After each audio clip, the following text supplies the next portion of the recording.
नमस्कार, स्वागत है आपका डेन न्यूज में और दिन भर की तमाम अहम खबरों के साथ मैं हूं आरती सिंह। आगे बढ़ने से पहले आइए नजर डालते हैं आज की खास खबरों पर। दिन दहाड़े अपराधियों ने महिला से छीना 2.5 लाख रुपए। बदन पर थूक फेंकने के बाद दिया घटना को अंजाम। पुलिस कर रही है मामले की जांच।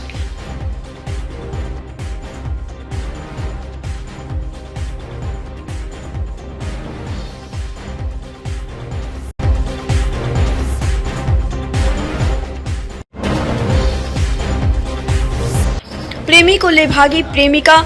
इंटर की छात्रा ने वीडियो जारी कर लगाई सुरक्षा की गुहार।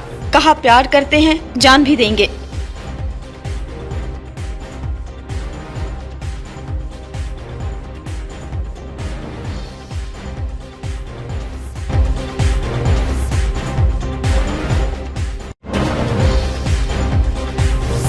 और विभिन्न प्रकार के चल रहे अफवाहों पर नगर विधायक विजेंद्र चौधरी ने लगाया विराम। कहा मजबूती के साथ लड़ेंगे विधानसभा का चुनाव।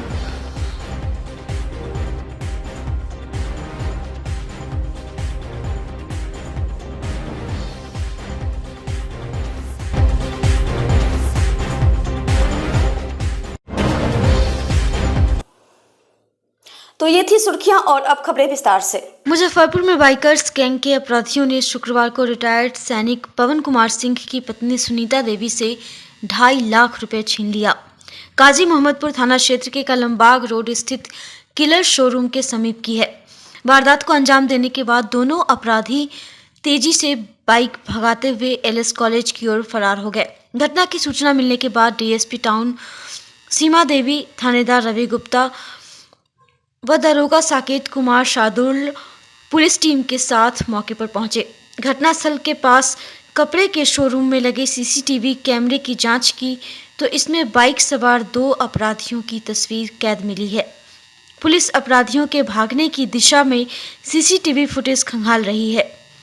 पुलिस की प्रारंभिक जांच में दोनों अपराधी कोढ़ा गिरोह के शातिर होने की आशंका है।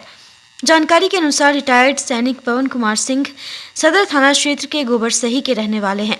वह शुक्रवार को अपनी पत्नी सुनीता देवी के साथ मारीपुर स्थित सेंट्रल बैंक पहुंचकर 2.5 लाख रुपए की निकासी की थी। पूर्व सैनिक की बहू की तबीयत खराब है, उसी के इलाज के लिए रुपए की निकासी की थी। बैंक से रुपए लेकर निकलने के बाद सुनीता देवी अपने हैंड पर्स में रुपए रख लिए। फिर वह कलमबाग चौक HDFC बैंक से कागजात निकालने के लिए चले गए। वापस लौटते समय अपराधियों ने उनको शिकार बना लिया। डीएसपी ने बताया कि पुलिस अपराधियों का सुराग लगा रही है।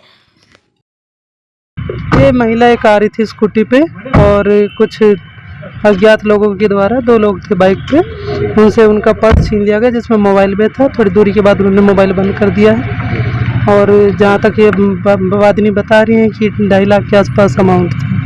कैमरा में आप लोग देख रहे हैं, अब जांच कर रहे हैं हम लोग। मुजफ्फरपुर में बेखौफ अपराधियों का कहर जो है वो लगातार जारी है और लगातार पैसे की जो है वो छिनताई कर रहे हैं।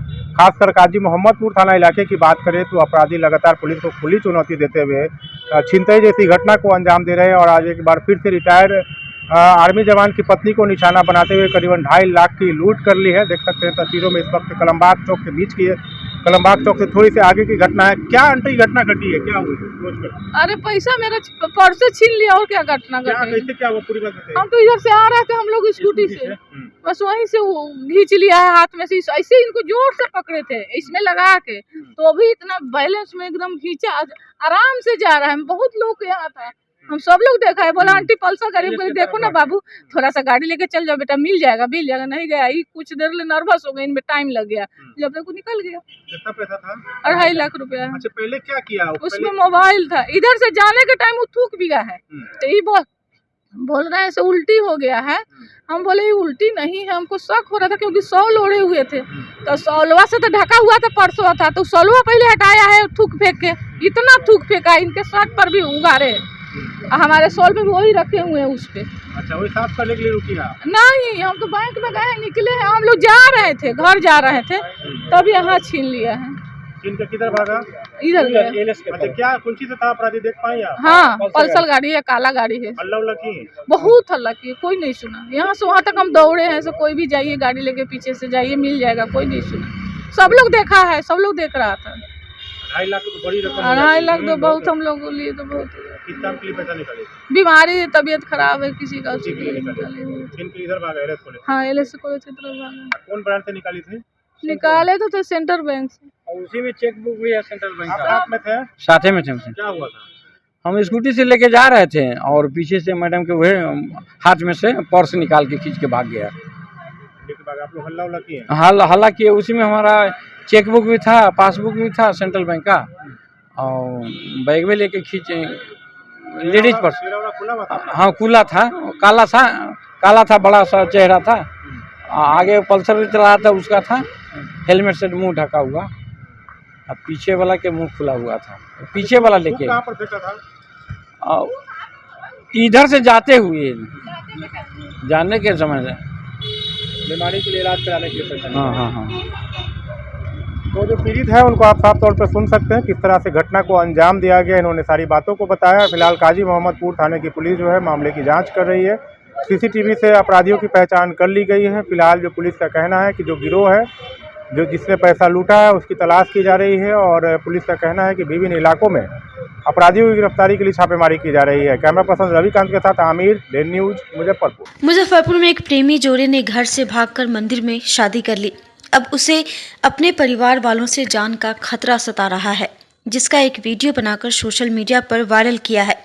प्रेमी जोड़े ने पुलिस से सुरक्षा की गुहार लगाई है। मामला औराई थाना क्षेत्र के एक गांव का है, जहां एक ही गांव के नंदिनी और रोशन का 4 साल से प्रेम प्रसंग चल रहा था। नंदिनी इंटर की छात्रा है। इस बीच 10 दिसंबर को कॉलेज के बहाने नंदिनी घर से निकल गई। देर शाम तक घर नहीं लौटी। परिजन काफी चिंतित हो गए। रिश्तेदारों और संबंधियों से बात की, कहीं कोई सुराग हाथ नहीं लगा, जिसके बाद मामले की शिकायत औराई थाने में दर्ज करवाई गई। अपहरण करने का आरोप भी लगाते हुए लोगों को आरोपित किया गया। इस बीच वीडियो जारी होने के बाद पुलिस को माजरा समझ में आने लगा है। प्रेमी पक्ष के लोगों को जल्द लड़की को बरामद करने का आश्वासन दिया है। बरामद होने के बाद कोर्ट में प्रस्तुत कर 164 का बयान दर्ज करवाया जाएगा।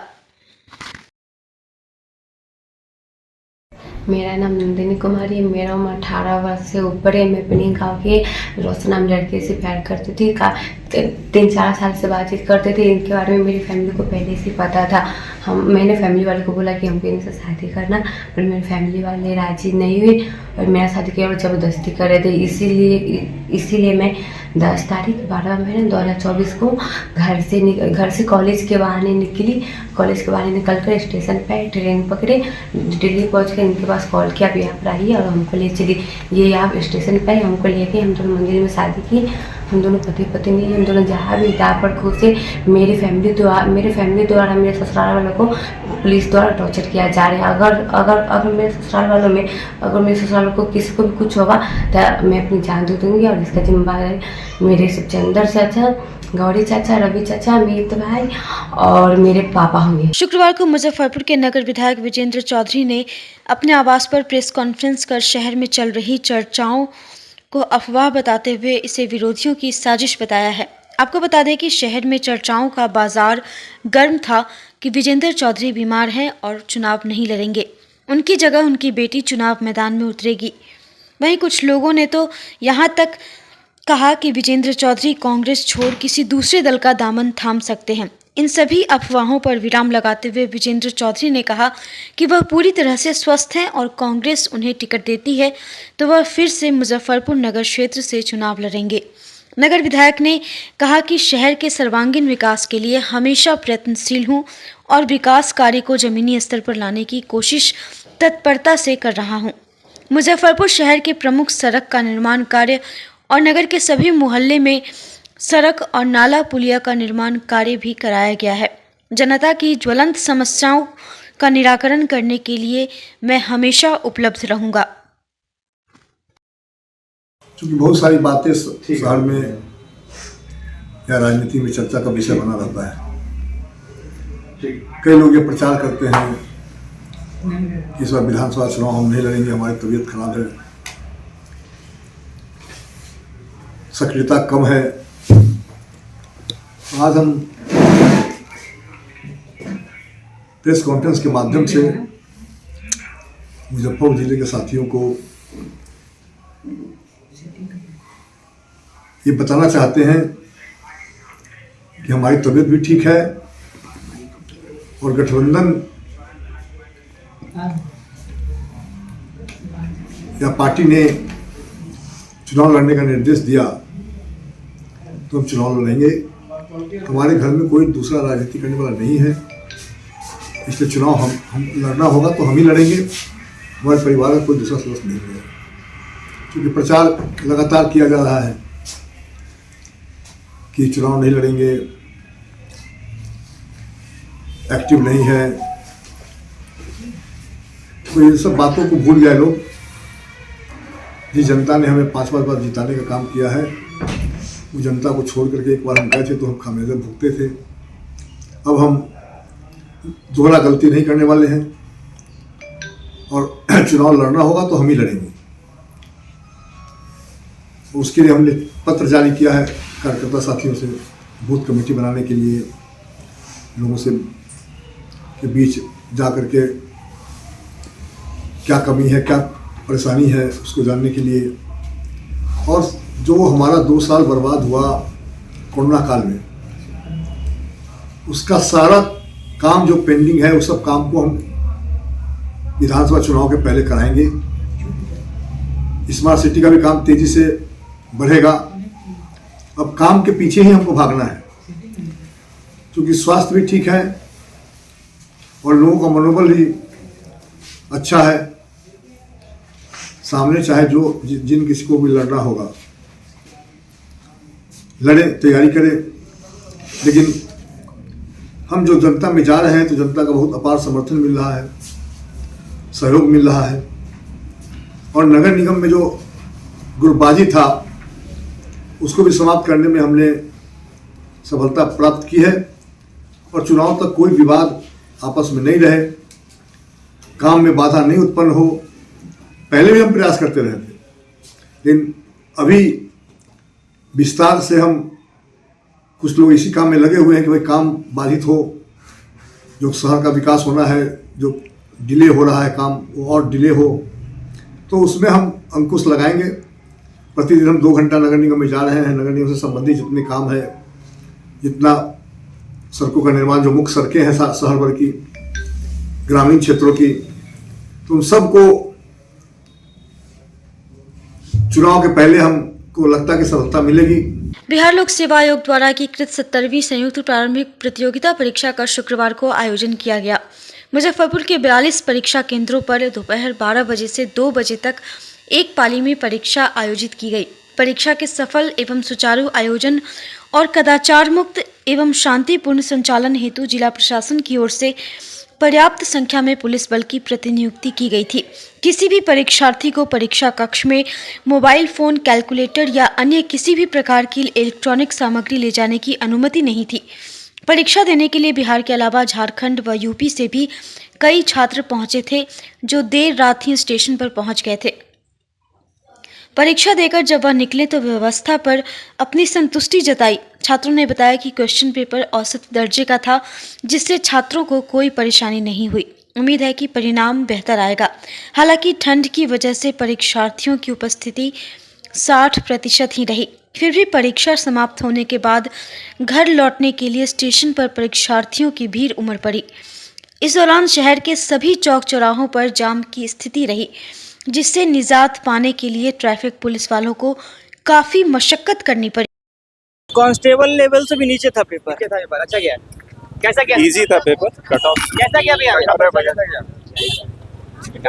कैसा रहा परीक्षा? पेपर बहुत बढ़िया रहा। किस टॉपिक क्या सवाल पेपर? साइंस के थे पेपर। पिछली बार लग रहा था कि थोड़ा कंसेप्चुअल पेपर आएगा, पर फिर से वही फैक्चुअल पेपर ज्यादा था। बहुत कम है क्या लग रहा है? नहीं, काफी है। मुझे 50% थी अटेंडेंस हर क्लास में, लगभग 50% ज्यादा अटेंडेंस नहीं थी। ओके, कैसा गया भैया परीक्षा? बहुत अच्छा। कहाँ से आए? मैं प्रयागराज से आया हूँ, यूपी। क्या व्यवस्था क्या है? क्वेश्चन ठीक था, मॉडरेट था। कैसा व्यवस्था कैसा? व्यवस्था बहुत अच्छा है। नंबर क्या नाम? रोहित सिंह। सवाल की बात करें, किस टॉपिक से? कैसा रहा परीक्षा? कैसा क्वेश्चन कैसा रहा? क्वेश्चन भी बहुत अच्छा टाइमिंग के हिसाब से कैसा सवाल? था। थोड़ा टाइम और रहता तो और कर लेते, बट बहुत अच्छा था जितना ही पद की संख्या कम है, क्या लग रही है? मिलेगा। Thank you. कहाँ से? काफी अच्छा रहा, पिछले बार से तो काफी अच्छा रहा और प्रेजेंटेशन भी काफी कम था बच्चे लोगों का, मतलब ऐसा लग रहा है 60% स्टूडेंट अपीयर हुए हैं, 40% ऐसा है कि नहीं हुए, क्योंकि रेशियो देखे तो मेरे क्लास में भी अगर ओवरऑल देखे तो काफी कम बच्चे हैं। बायोमेट्रिक का सिस्टम था? हाँ, बायोमेट्रिक थी। क्या गार्डिंग की क्या व्यवस्था थी?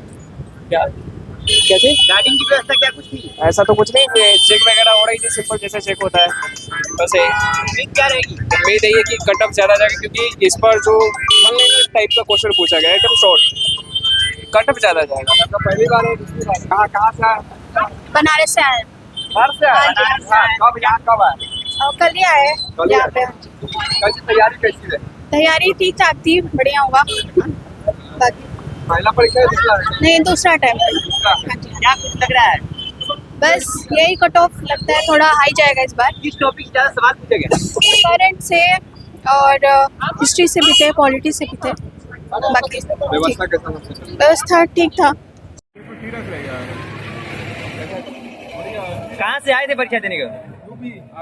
आगरा से आए थे। तो क्या था व्यवस्था की बात करें तो क्या व्यवस्था थी यहाँ? व्यवस्था थी, रुके थे होटल में आराम से। हाँ, तो क्या किस टॉपिक से ज्यादा सवाल थे? हिस्ट्री से। कहाँ से आए हैं? नॉर्मल था, यूपी से आए? कहाँ से? यूपी से कहाँ से? लखनऊ। कब यहाँ मुजफ्फरपुर पहुँचे थे? मुजफ्फरपुर कब पहुँचे थे? कल आया था। क्या कुछ व्यवस्था थी? व्यवस्था अच्छी थी, रिकॉर्डिंग वगैरह सब सही। गार्डिंग की बात की जाए तो गार्डिंग स्ट्रिक्ट थी या क्या कुछ? गार्डिंग स्ट्रिक्ट थी या? सब सही था, कुछ ऐसा लगा नहीं। सारी सारे क्वेश्चन को हल किया? ठीक था, मॉडरेट। क्या लग रहा है कट ऑफ के हिसाब से? क्या कट ऑफ नॉर्मल होनी चाहिए लास्ट ईयर, या उससे 2-4 नंबर ज्यादा होना चाहिए, 100 के आसपास। आपका ये सेकेंड है? फर्स्ट। वीआईपी पार्टी के संस्थापक सह बिहार सरकार के पूर्व मंत्री मुकेश सहनी शुक्रवार को मुजफ्फरपुर के साहिबगंज अंतर्गत वैद्यनाथपुर पहुंचे। उनकी पार्टी के प्रदेश प्रवक्ता सह जिला पार्षद इंजीनियर राजेश सहनी के पिता का बीते दिनों हृदय गति रुकने से निधन हो गया था। मंत्री ने इंजीनियर सहनी व उनके परिजनों से मिलकर सांत्वना दी और दुख सहने को लेकर परिजनों को हौसला बढ़ाया। मीडिया से बातचीत के दौरान तिरहुत विधान परिषद उपचुनाव में जीते बंशीधर बृजवासी को जीत की शुभकामनाएं दी और कहा कि तिरहुत उपचुनाव में अपने लोग ही जीते हैं। कहा कि सरकार के विरोध में सभी टीचर्स और अन्य सभी लोगों के होने के कारण सरकार का बुरा हाल हुआ है। सरकार पर किसी का भी फेथ नहीं है, सरकार को विचार करने की ज़रूरत है। जनता 2025 में इस सरकार को उखाड़ फेंकने वाली है। जैसे जानकारी मिला था, राजेश जी के पिताजी का प्रवास हुआ है। पार्टी के वरिष्ठ नेता है, लोग के साथ मजबूती से साथ रहते हैं, तो समय निकाल के आए हैं बस परिवार से मिलने के लिए, सांत्वना देने के लिए कि हम लोग परिवार के साथ हैं। तो फिर जो कार्यक्रम होगा उसमें फिर से हम लोग आएंगे। और ये जो हम लोग को खबर है वो दुखद है, बस भगवान से ईश्वर से प्रार्थना करेंगे कि अपने चरणों में जगह दे। फिर बाद में आप लोग से बात करेंगे। यहाँ तिरहुत स्नातक में एनडीए की करारा हार हुई है, क्या कहेंगे? तो ठीक है, यहाँ पे अपने लोग ही जीते हैं, उनको शुभकामना हम देते हैं। और ये तो दिख रहा है कि सरकार के विरोध में तमाम टीचर सभी लोग हैं सरकार के विरोध में, और सरकार का बुरी तरीके से हार हुआ है। और यहाँ पे निर्दलीय प्रत्याशी जीते हैं और उनका हम लोग का साथ रहने वाले लोग हैं। हमारी शुभकामना है। सरकार को विचार करने की आवश्यकता है कि सरकार पे अभी किसी का फेथ नहीं है, भरोसा नहीं है, और ये सरकार 2025 में इनको जनता उखाड़ के फेंकने वाला है। मुजफ्फरपुर के गायघाट स्थित मैठी टोल प्लाजा के हनुमान कट व बरुआरी में बैरियर की शिकायत पर जिला स्तरीय टीम जांच करने पहुंची। एसडीओ पूर्वी ने छात्र नेता चंदन यादव व ग्रामीणों की शिकायत पर यह जांच टीम गठित की है। जांच टीम के अधिकारियों को ग्रामीणों ने बताया कि मैठी टोल प्लाजा के बगल में हनुमान कट व बरुआरी कट से स्थानीय लोगों का आना जाना होता है, लेकिन टोल प्रबंधन ने यहां बैरियर लगा दिया है, जिससे ग्रामीणों को परेशानी हो रही है। जांच टीम में शामिल कार्यपालक दंडाधिकारी अजय कुमार व अपर जिला परिवहन पदाधिकारी राजू कुमार ने दोनों ही कट रास्ते का अवलोकन किया। जांच टीम ने स्थानीय लोगों की शिकायत सुनने के बाद उसे कलमबद्ध भी किया। ग्रामीणों ने शिकायत की कि टोल प्लाजा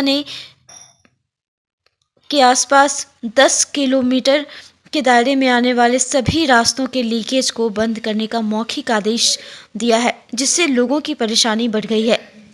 ग्रामीणों का तर्क था कि यदि 10 किलोमीटर के अंदर सभी लीकेज बंद करने हैं तो सिर्फ 2 रास्तों पर ही बैरियर क्यों लगाया जा रहा है। इसके बाद जांच टीम ने टोल प्रबंधन से बात की और इस संबंध में जारी लिखित आदेश या प्रावधान की कॉपी जमा करने का निर्देश दिया।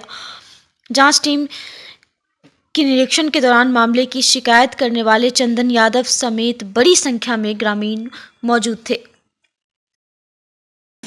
जांच टीम आई है। जांच टीम तीनों कट, टोल प्लाजा का तीनों कट, मैठी कट, बबुरबन्नी कट और हनुमान कट, तीनों कट का मुआयना की है और स्पष्ट रूप से उन्होंने देखा है, ग्रामीणों का सुना है, लोगों ने अपनी बात स्पष्ट रूप से उनके समक्ष रखने का काम किया है। किस तरीके से टोल के नाम पे स्टेट हाईवे को बैरिकेड करके स्थानीय लोगों को प्रभावित किया जाता है, उनके ऊपर टोल के नाम पे एक दूसरा टैक्स थोपा जाता है।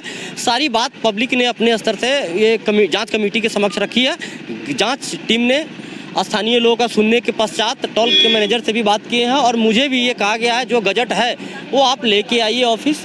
निश्चित रूप से हम लोग इन चीज़ों को लेके पूरा पेपर जो NH का गजट है वो हम लोग जांच टीम के पास जिला प्रशासन के समक्ष भी रखने का काम करेंगे और मुझे उम्मीद है जो सही है, जो नियम संगत है वो रास्ता निकलेगा। और ये कहीं नहीं है, स्पष्ट रूप से मैं कहना चाहता हूँ, स्टेट हाईवे को टोल के नाम पे बैरिकेड करना कहीं भी किसी अधिनियम में, किसी गजट में ऐसा नहीं है। ये सरासर नाजायज है। मुझे इस बात की उम्मीद है जिस तरीके से टीम गठित हुई है, टीम ने अपना काम किया है, निष्पक्षता से जाँच रिपोर्ट सबमिट होगी और आने वाले समय में ये स्थानीय और स्टेट जो हाईवे है उससे बैरिकेड हटेगा। मुजफ्फरपुर के करजा थाना क्षेत्र की एक महिला ने कोर्ट में पिटीशन देकर न्याय की गुहार लगाई है। महिला का आरोप है कि बीते 10 दिसंबर को जब वो शौच के लिए निकली तो उसके गांव के ही दबंग हेमराज कुमार ने उसके साथ जोर जबरदस्ती कर शारीरिक संबंध बनाने का प्रयास किया। मना करने पर जान से मारने की धमकी दी। मामले को लेकर जब उसने थाने में आवेदन दिया तो उस आवेदन के आधार पर प्राथमिकी दर्ज नहीं की गई।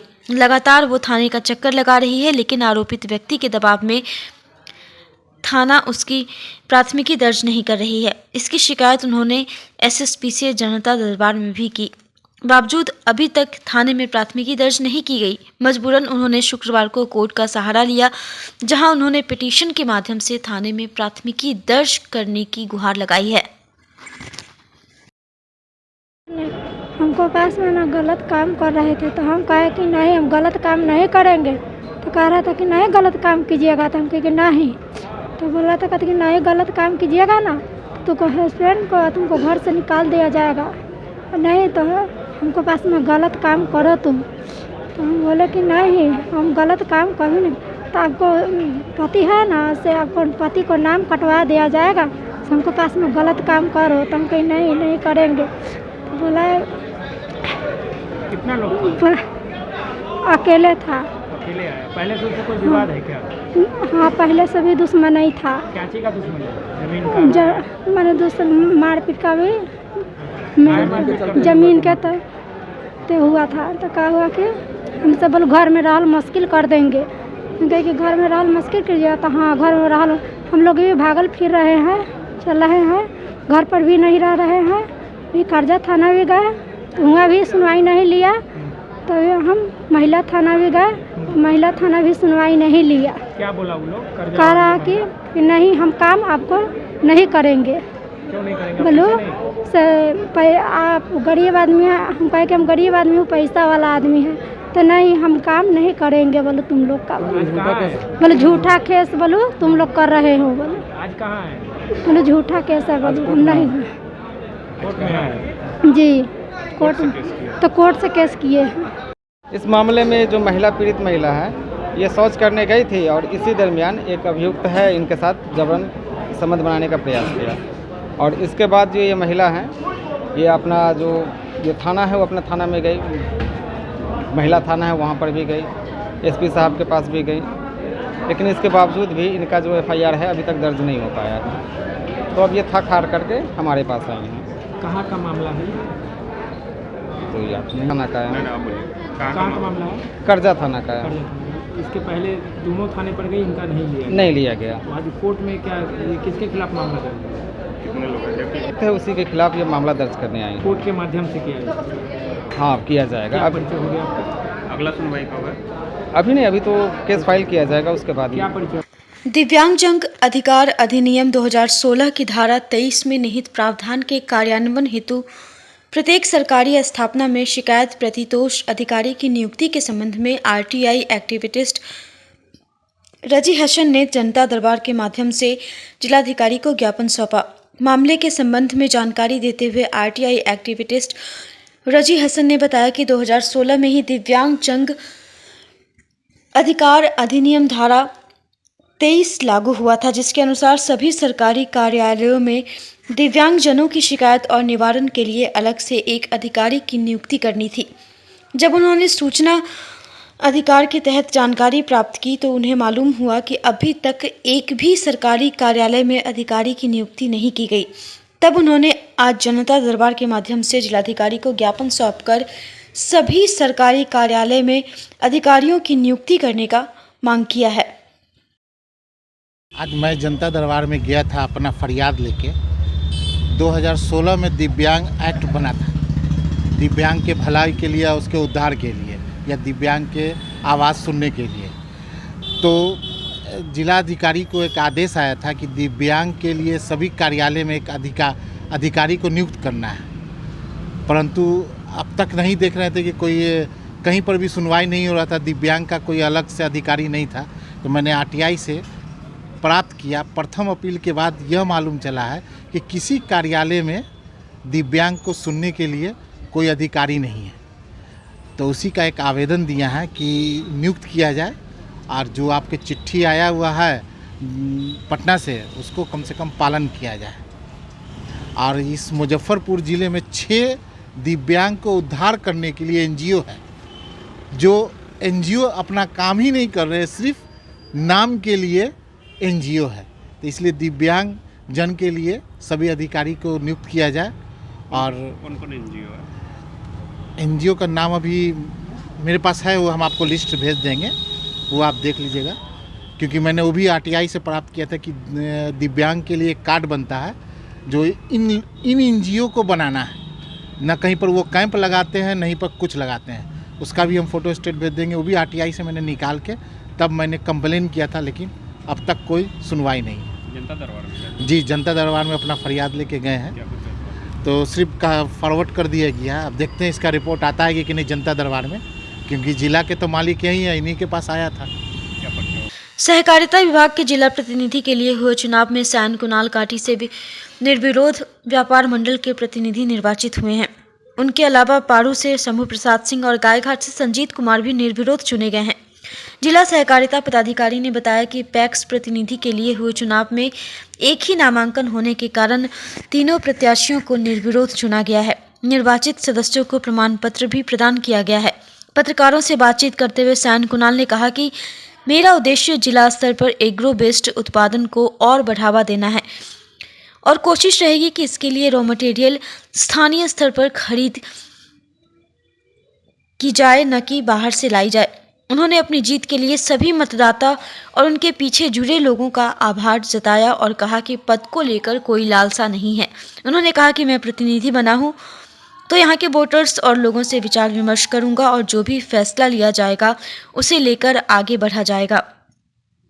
वहीं विस्कोमान के अध्यक्ष पद को लेकर पूछे गए सवाल पर उन्होंने कहा कि मैं अपने मतदाताओं और समर्थकों से बैठक के बाद ही आगे की रणनीति पर काम करूंगा। पटना के रहने वाले सैन कुणाल उद्यमी, समाजसेवी और राइटर हैं। वे पूर्व आईपीएस किशोर कुणाल के बेटे हैं। पटना के ज्ञान निकेतन से स्कूलिंग करने वाले सायन नोएडा स्थित एमिटी यूनिवर्सिटी से आगे की पढ़ाई की। इसके बाद उन्होंने बीबीए एलएलबी भी किया।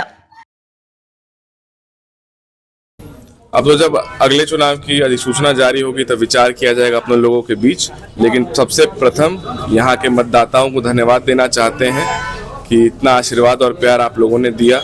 ये लोग तो प्रतिनिधि चुन के आते हैं, फिर वो लोग अपना प्रतिनिधि चुनते हैं। तो मुजफ्फरपुर के तमाम प्रतिनिधियों के प्रति आभार और बहुत बहुत धन्यवाद।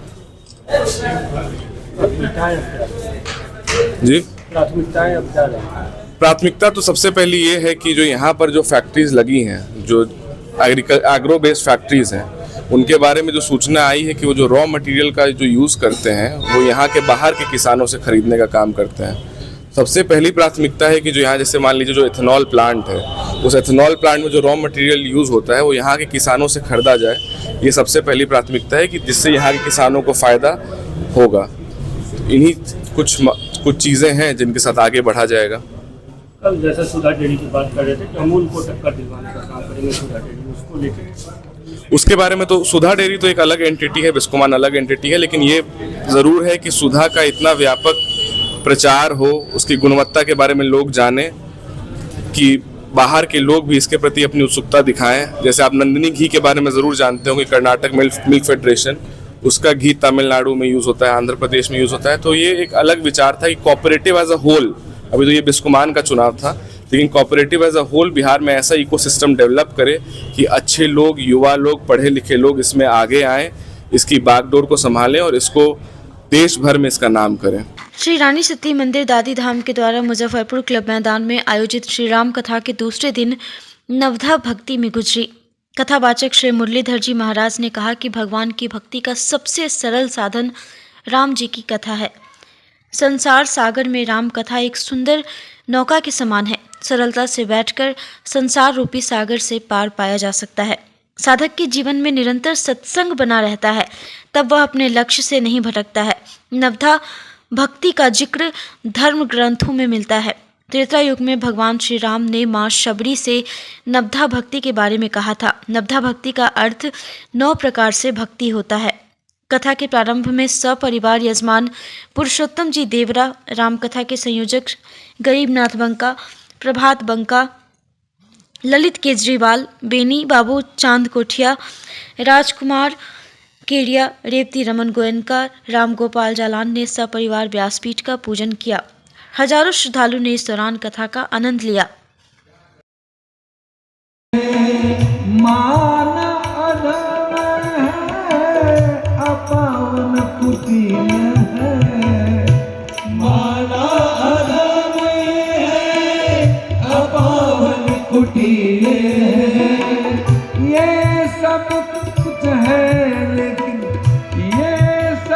कुछ है लेकिन भगवान तुम्हारे, अगर नाथ दे दोगे, अगर नाथ दे दोगे अवगुण हमारे, अगर नाथ दे दोगे अवगुण हमारे, हम कैसे भव से लगेंगे किनारे, लगेंगे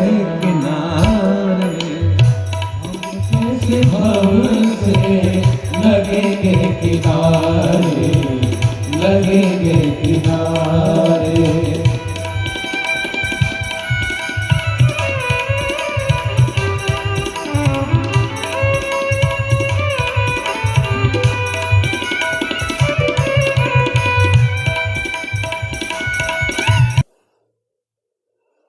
आज की खबरों में बस इतना ही। कल फिर मिलेंगे कुछ नई खबरों के साथ। तब तक के लिए हमारी न्यूज़ टीम को दीजिए इजाजत।